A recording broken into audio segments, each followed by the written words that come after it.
අද අපි බලමු භාග සංඛ්‍යා. මොකද භාගයක් කියලා කියන්නේ? භාගයක් කියලා කියන්නේ දැන් මොකක් හරි එක්කෝ ජල භාජනයක් ගන්නවා. එහෙම නැත්නම් කේක් කෑල්ලක් ගන්නවා. ඒ කේක් කෑල්ලෙන් යම්කිසි කොටසක් කපනවා. ඒ කොටසට කියන භාගයක් කියනවා. දැන් මේක ගැන මම ගන්නවා කේක් කෑල්ල.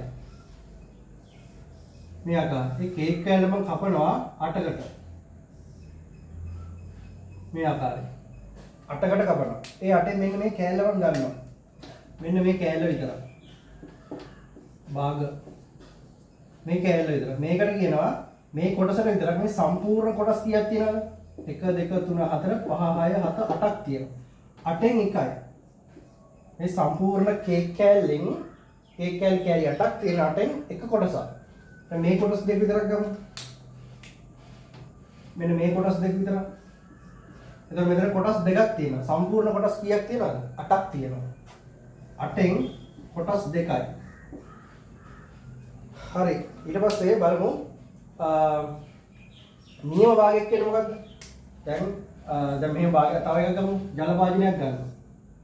හිතන්න ඔය චොක්ලට් කෑල්ල. මේ චොක්ලට් කෑල්ල. ඒක බෙදලා මේ ආකාරයට. 5කට බෙදලා. මේ චොක්ලට් කෑල්ලෙන් එක කොටසක් කීයද කියලා අහන්න.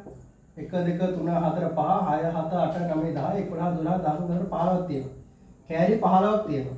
ඒක 15න් එකයි. මේ කොටස් දෙක විතරක් ගන්න. මේ කොටස් තුනම. ඒක කොටස් කෑලි කීයක් තියෙනවද? කෑලි 15න් කෑලි 3යි. මේවට කියන මේ වගේ මේ භාග දැන් මේකේ ලවය කුඩයි හරය විශාලයි. මේකේ ලවය කුඩයි හරය විශාලයි. ලවය කුඩයි හරය විශාලයි. ලවය කුඩයි හරය විශාලයි කියන භාග වලට පිටියෙන් කියනවා මේ වගේ 8න් 5 වශයෙන් 5න් 3 ලවය කුඩයි මේවට කියනවා නියම භාග කියලා. නියම භාග. නියම භාග. මේවට කියනවා නියම භාග කියලා.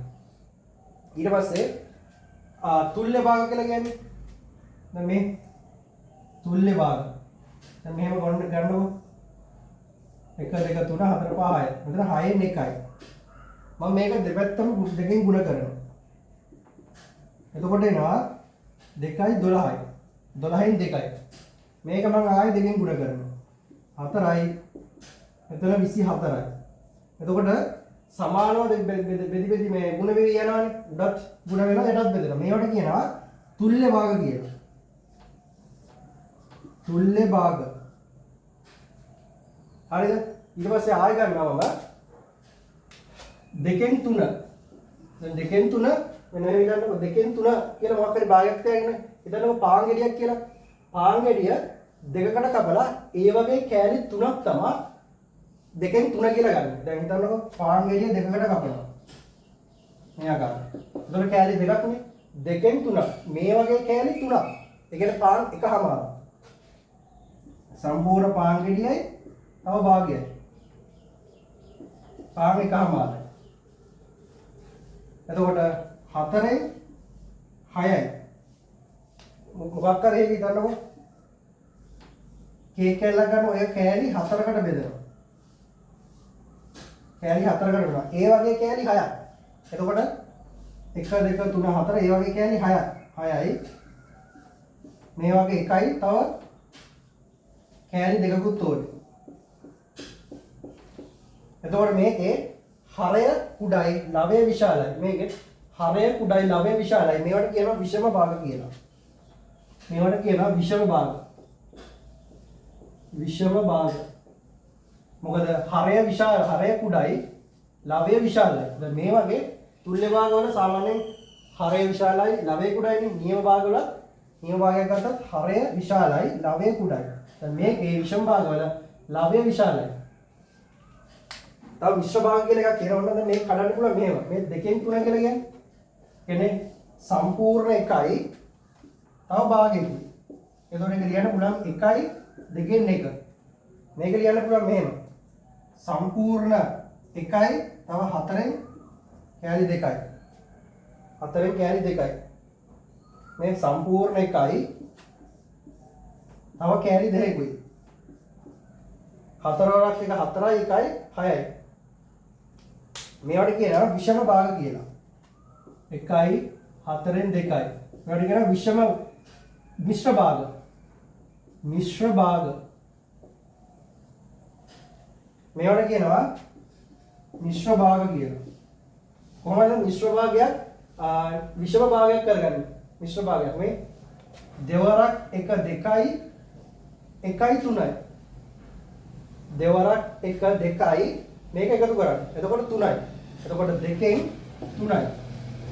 මෙයා 4 වරක් 1 4යි මේ දෙක එකතු කරන්න. 6යි. එතකොට 4න් 6යි. මෙහෙම එකක් හිතනවා. 2යි 5න් 4යි. මේක විෂම භාගයක් කරන්න කියනවා. 5 වරක් 2 10යි 4යි 14යි. එතකොට 5න් 14යි. භාග ගුණ කිරීම.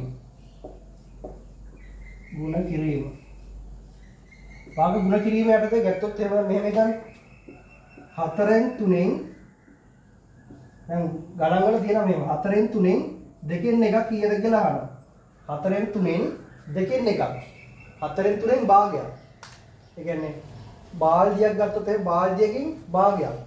මේක 4න් 3න් භාගයක්. මේක කොහොමද හදන්නේ? 4න් 3න් මේ 4න් 3න් කියන්නේ ගුණ කිරීම. ඒතකොට වැඩි කිරීම භාගය. එතකොට එනවා මේ විදිහට ලවය ඒ විදිහට වැඩි කරන්න 3 වරක් 1 3යි. හරය ඒ විදිහට වැඩි කරන්න. 4 වරක් 2 8යි. තව එකක් තියෙනවා 5න් 3න් 3න් එකක්. 5න් 3න් 3න් එකක්. 5න් 3 කියන මේ කොටසකින් 3න් එකක් ගන්න කියනවා. එතකොට 5න් 3න් කියලා කියන්නේ වැඩි කිරීම 3න් එකක්. දැන් මේක සුළු වෙනවා 3ට 3 කැපිලා 5න් එකක් වෙනවා.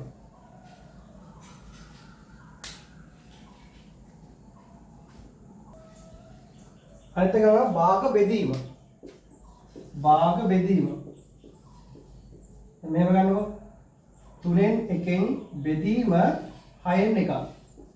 දැන් මෙහෙම භාග සුළු කරන්න පොඩක් කරදරයි. අපි කරනකොට ඒක ගුණ කිරීමක් විදිහට දාගන්නවා. දැන් මෙහෙමනේ. ගුණ කිරීමක්. දැන් 6න් 1 මොනවා ලියන්න පුළුවන්? මේ ආකාරයෙන් 3න් 1 ගුණ කිරීමක් විදිහට දාන්න. එතකොට මෙන්න මේ කොටස අනිත් පැත්ත හැරෙනවා. 6 බෙදීම 1. තොර මෙතන 2යි මෙතන 1යි 2යි.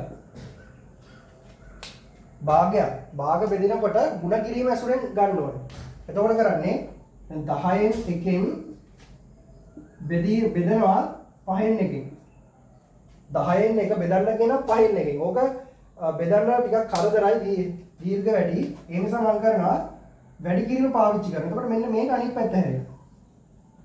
10න් 1 වැඩි කිරීමේ ලකුණ දාලා මෙන්න මේක අනිත් පැත්ත හරවනවා. මෙයා උඩට දාන්න. 5 උඩට දාලා යට 1ට දාන්න. එතකොට 5ට 1යි මෙයාට භාගයයි. එතකොට භාගයයි උත්තරේ. තව එකක් ගන්න. 8න් 3න් බෙදනවා භාගයක්. 8න් 3න් භාගයක්. 8න් 3න් භාගයක් කියලා කියන්නේ 8න් 3ක් ගන්නවා එයාගෙන් බෙදන්න. 8න් 3 බෙදන්න. 8න් 3 වැඩි කිරීම මෙන්න මේ අනිත් පැත්ත හරවන්න. 2 උඩට දාන්න. 2 බෙදීම 1යි. මෙයාට 1යි. මෙයාට 4යි. 4න් 3යි.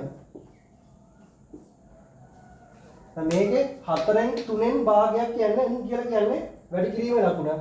බෙදනකොට ඒක අනිත් පැත්ත හැරෙනවා. හරි මෙන්න මෙහෙම ගානක් තියෙනවා. මේ ගාන ඉස්සෙල්ලාම මේ වරහන් සුළු කරන්නේ.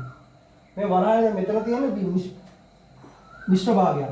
මෙයා නියම භාගයක් වෙනවා. මෙයා මිශ්‍ර භාගයක් වෙනවා. දැන් මිශ්‍ර භාග මේ සාමාන්‍ය භාගයක් විදිහට හදාගන්න වෙනවා. ඒ කියන්නේ විෂම භාගයක් විදිහට. 3 වරක් 2 6යි 6යි 2යි 8යි. එතකොට 8යි. 3 වරක් 2 6යි 6ට මෙන්න මේ කොටස එකතු කරන්න. එකතු කරොත් වෙනවා 8ක් වෙනවා. ඍණ මෙතන දෙවරක් 1 2යි මේකයි 3යි. ඊළඟ 6න් 5යි. බෙදීම මේ කොටසේ 3 වරක් 1 3යි මේ දෙකයි 5යි. එතකොට 3න් 5යි. උන් කියලා කියන්නේ වැඩි කිරීම. 5න් 4යි. හරි. මේක දැන් සුළු කරන්න. මේක සුළු කරනකොට පොදු පදයේ ඉස්සලාම ගන්න. මේක මෙන්න මේ කොටසයි, මේ කොටසයි, මේ කොටසයි බෙදන්න පුළුවන් අඩුම අගය. එතකොට 6. මොකද 6 තුනෙනුත් බෙදන්න පුළුවන්, දෙකනුත් බෙදන්න පුළුවන්, 6නුත් බෙදන්න පුළුවන්.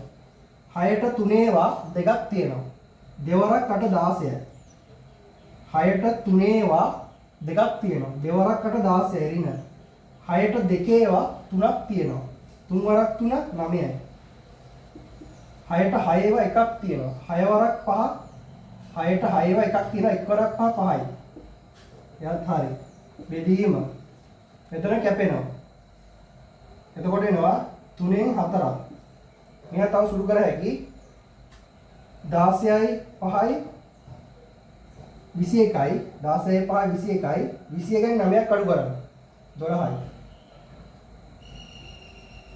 මෙතන බෙදීම වෙනුවට වැඩි කිරීම දාලා මේ කොටස අනිත් පැත්ත හරවන්න. 3 උඩට දාලා 4 යටට දාන්න. එතකොට 3 වරක් 1යි 3 වරක් 2යි 4 වරක් 1යි 4 වරක් 3යි. එතකොට මේ උත්තරේ 2න් 3යි.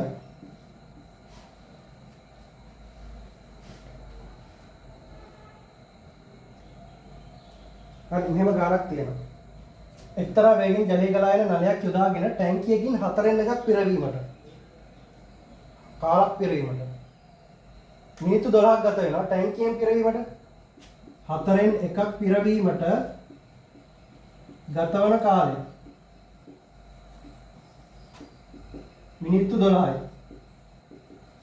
ටැංකියම පිරවීමට ඒ කියන්නේ ඉතුරු තුන ටැංකියේ කොටස් 4ක් තියෙන 4න් එකක් කියලා එක කොටස. ඒක කොටස් 4ක්. ටැංකියම පිරවීමට ගතවන කාලය 12 වැඩි කිරීම 4. 12ක් අතර 48යි. 48යි මිනිත්තු.